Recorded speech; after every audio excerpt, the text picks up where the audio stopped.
আজকে আমরা শিখব কিভাবে আমরা আমাদের মেইলের মধ্যে আমাদের সিগনেচারটা সেট আপ করা যায়। সো কথা না বাড়িয়ে আমরা চলে যাচ্ছি আমাদের মেইলে। আমি আমার একটা মেইল অ্যাড্রেস মেইল খুলে নিচ্ছি, জিমেলটা অন হচ্ছে। দেন দেখেন আপনাদেরকে আমি দেখাচ্ছি, আমি সেটিংয়ে চলে যাচ্ছি। সেটিংয়ে গিয়ে সি অল সেটিং, দেন হচ্ছে আমি এইখানেই আমাদের যত সেটিং আছে মেইলের সব পাওয়া যায়। আমি চলে যাচ্ছি নিচে, এখানে দেখেন সিগনেচার অপশনটাতে আমার একটা সিগনেচার দেওয়া ছিল দেখে আমি এটা ডিলিট করে ক্রিয়েট করতেছি। দেখেন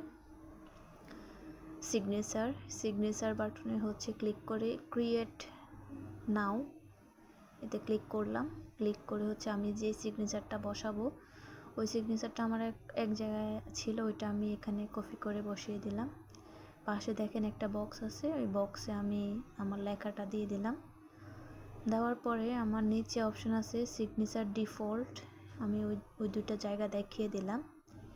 দেখানোর পরে দেখেন এখানে আমি মার্ক করে দেখাই দিচ্ছি যে আপনারা কোন জায়গাটাতে একজ্যাক্টলি কাজ করবেন সিগনেচার নিয়ে। আমরা এখানে যদি আমাদের সিগনেচারটা পার্মানেন্ট বসিয়ে দিতে পারি তাহলে আমরা যে কোনো মেইল দেওয়ার সময় আমাদের আর নতুন করে সিগনেচার দেওয়া লাগে না, লেখা লাগে না।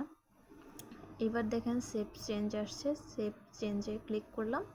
ক্লিক করার পরে আমি যদি কম্পোজে চলে যাই, দেন কম্পোজে ক্লিক করলাম, দেখেন আমার সিগনেচারটা চলে আসছে। আমি আর নতুন করে আমার সিগনেচারটা এখানে সেট আপ করা লাগবে না। আমি যে কোনো মেইল যে কোনো জায়গা থেকে আমি বসে সেন্ড করে দিব, আমার হচ্ছে সিগনেচারটা এখানে থেকে যাবে আমার সিগনেচার। সো আজকের জন্য